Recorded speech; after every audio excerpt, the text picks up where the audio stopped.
No matter who you are, we all have somebody in our lives that tells us competing is a terrible thing. It's not good to compete, honey. It's too much pressure when you compete, sweetheart. It's not good to compete because someone's got to lose. Anyone who ever said that, anybody who ever said that watches sports, that watches TV, that goes to restaurants and posts reviews on Yelp, anybody who says something like that, yet does that, they're contradicting themselves. Here's why. Everything great that ever happened is stemmed from competition. Everything. World peace does not exist. It just does not exist. Competition is one of the best things that you see in business, sports, anything. And by the way, typically those who make it to the highest ranks in sports, in business, in life, in entrepreneurship, in anything, they're typically the most competitive people you can ever meet in your life. So today I'm going to talk to you about 10 reasons why to compete. Not 10 benefits of competing, 10 reasons why to compete. I'll go through them fairly quickly. First one, I think competition brings out the best in you. When you're competing, especially if you go against somebody that is 10 times better than you, you all of a sudden like, wait a minute, I am not as good as I thought I was. I'm going to have to learn to fight. So I'm going to have to learn to pick my game up. I cannot believe how much faster he's than me. I cannot believe how better they are at customer service than us. I cannot believe how amazing they are with their systems and their, how are we going to compete with these guys? Oh my, we got to figure out a way to get better. So it brings out the best in you when you're competing. Number two, pain of losing is a great motivator. Pain of losing is one of the greatest motivators of a competitor. Let me explain something to you.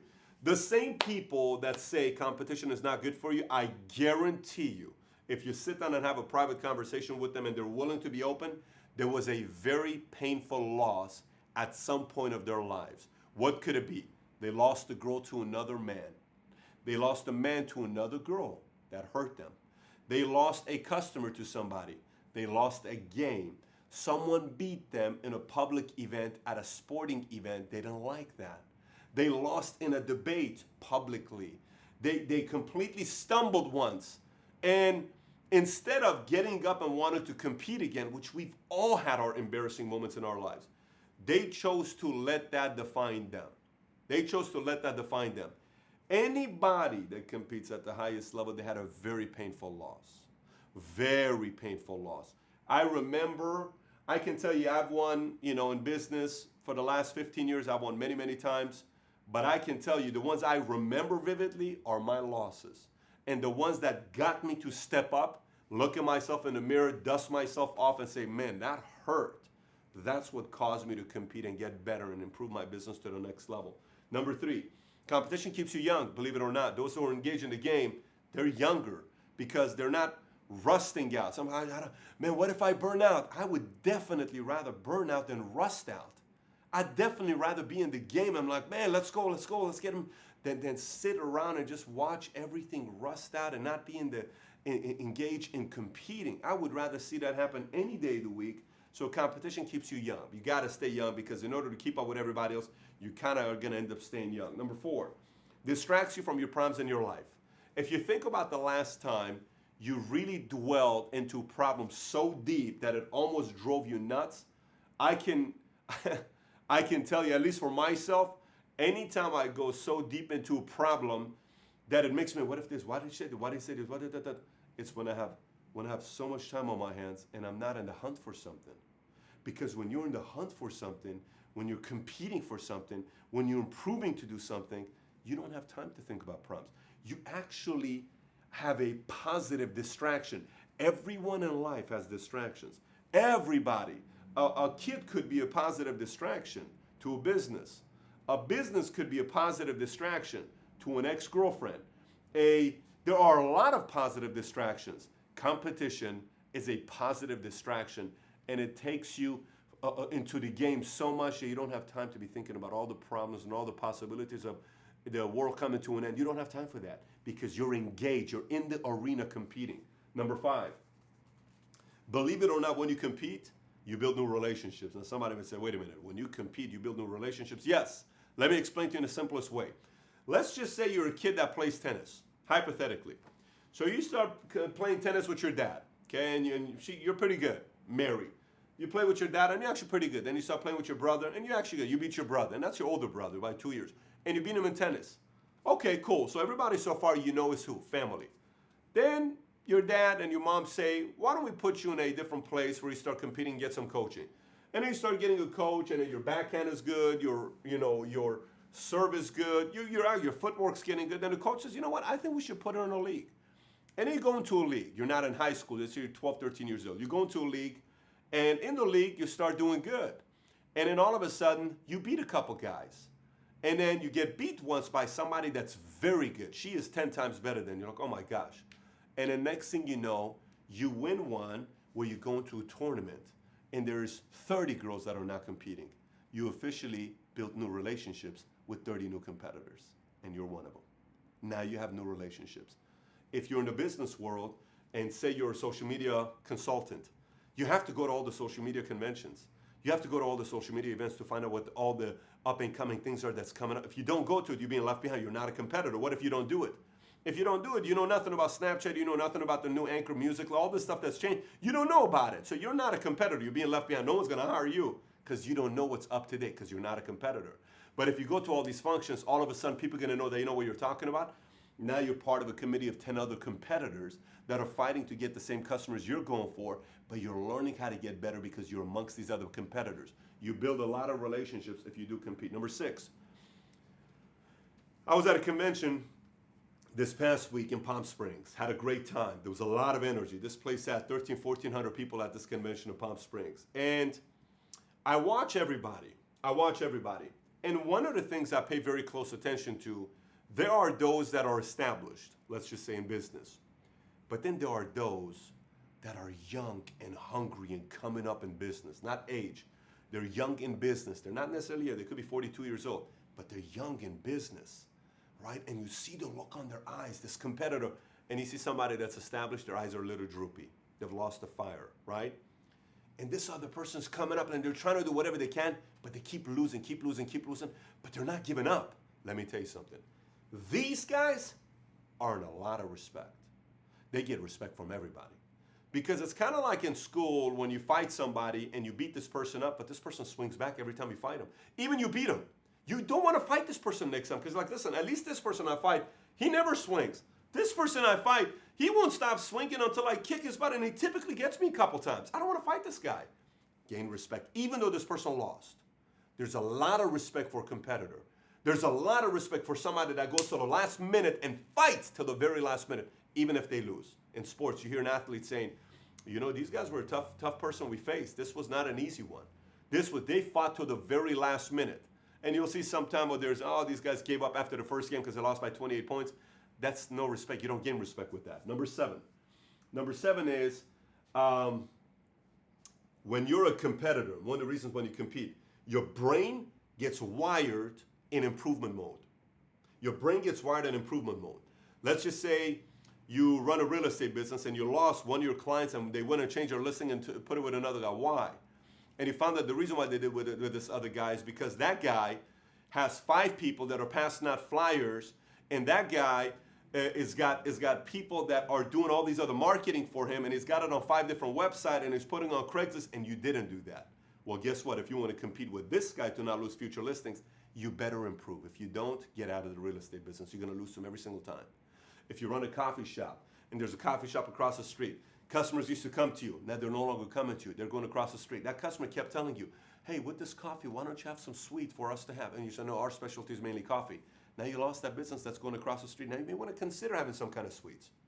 You know, hey, can you put some chairs outside so we can sit outside? I don't want to sit inside. The weather's sometimes good. I just want to sit outside. No, we're only an inside cafe. You got to figure out a way to go a little bit outside because you got to figure out ways to improve, or you're going to lose the customers to the guys across the street. When you are a competitor, you're constantly going to be in the mode of improvement because someone's constantly going to be beating you. And by the way, to those of you that are watching this, that you're not choosing to be competitive, guess what? When businesses compete, guess who it serves? You and I. When restaurants compete, it serves you and I. When movie theaters compete, it serves you and I. When universities compete, it serves you and I because they're trying to make it better. I was at a USC meeting with the president of USC. We're sitting there. He invited 13 different people at this table. We're sitting there having lunch together, and he starts talking about how their goal is to raise $6 billion. And we ask, what are you raising $6 billion for? He says, we're building a cafeteria. It's a $1.5 billion project, and we're building a cafeteria identical from the Harry Potter movie. No way. Yes. Why? Because they want their kids to want to go to USC, because these kids are accustomed to watching Harry Potter. They want to be able to say our cafeteria is cool because they're listening, because the one school he mentioned the entire time we were raised sitting there was who? Harvard. USC wants to compete with Harvard. Think about that. That's impressive. If I got kids that want to go to a school and I know a guy like that is competing against Harvard, I'm interested in that because they want to make the school better for our kids. Competition. Number 8, fulfillment. There's a lot of excitement and fulfillment when you compete. There's certain excitement you get when you compete. I can't describe it to you. When people are in the arena competing, there's a certain sense of fulfillment. There's a lot of people right now say, did you see that picture with Michael Phelps? He's swimming and the other guy's looking at him. Man, that guy's a loser. That's why you focus on winners. I'm sorry. He's in the Olympics. He made it to the Olympics. That's pretty epic. I shared a picture of myself, but that guy's in the Olympics. He's fulfilled, man. He's going to say I was an Olympian. Now, obviously, there's a very small community of great ones, but at least he went and he made it to compete with the great one, even though the world's going to say he lost. To his family, he's an Olympian. For his kids, he's always going to say, Daddy was an Olympian. Daddy was an Olympian. Daddy was an Olympian. The girl, the gymnast that lost to the other girl who's just an absolute beast by 2 points, which is just incredible points. She's going to be an Olympian for the rest. Her kids are going to be very proud to have mommy be the girl that she is. Fulfillment. There's a lot of fulfillment when you compete. Number 9. When you compete, you attract a lot of other opportunities. I was having a meeting with our staff and I said, listen, if you work at our home office and you work with me and you're competitive and you're all about improving and pushing a little bit more than the rest, you're guaranteed to move up if you work with me. Because to me, competitive people are very valuable.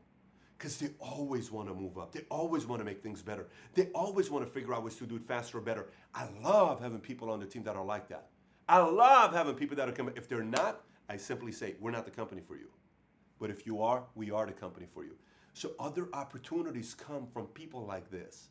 Other opportunities come out of nowhere from people like this. I was talking to one of our guys. We were driving to Fort Worth today, me and Tikrin, and he started asking me questions about himself and all this other. I said, listen, let's face it, when you first got started with me, I was about to fire you. He says, I remember that. I said, but there's one thing that you got. You respond. I said, you respond. I gave you one challenge and it was your last challenge. In my mind, I had already given up on you. But I said, I was so impressed with the way you came back. And you proved me wrong. And you came in, boom, you responded. It showed me you're a competitor. You want to be one of the best. His department, the company, is probably doing better than any other departments in the company because he's competitive. Okay? So he got other opportunities. He went from just having a regular position to now having a bigger position with the company that's involved in the leadership types of meetings that we have ourselves, where he's going and visiting all these other offices across the country. And last but not least, if you choose to compete, one of the reasons to compete, you eventually, now competitors are workers, just to keep in mind. I'm not saying you want to compete but you don't want to work. If you choose to compete, one of the reasons to compete, you eventually end up beating 95% of your competitors. 95% of your competitors, you end up beating. 95% of your competitors, you end up beating if you keep consistently wanting to compete. Anybody that at one point was your competitor, if you constantly keep competing, eventually you'll find yourself only competing with the 5%. And the 5%, to be the best of the 5% is a dog fight. It's hours. It's even improving faster. It's being able to recruit the right talent, being part of the right team, and having a vision on where you're going, being clear on, then it's a real dog fight. So those are the 10 reasons to compete. If you got any questions or comments or thoughts, post your comments on the bottom. By the way, we are trying to get to 100,000 subs. We have a goal of getting to 100,000 subs here by the end of the month. So please, if you haven't subscribed to the channel, please do so. And if you already have subscribed to the channel, share this content with other people. We believe this is the #1 channel on YouTube for entrepreneurship. You ask the question, you request the videos, we'll put it on our calendar, and if it's something that's suitable to us, we'll post a video to answer questions for you. But with that being said, if you watch this videos typically get stolen, put on different channels and websites. You can always come back to patrickbaydavid.com, boom, and find a ton of other content there. Thanks for watching, everybody. Take care. Bye-bye.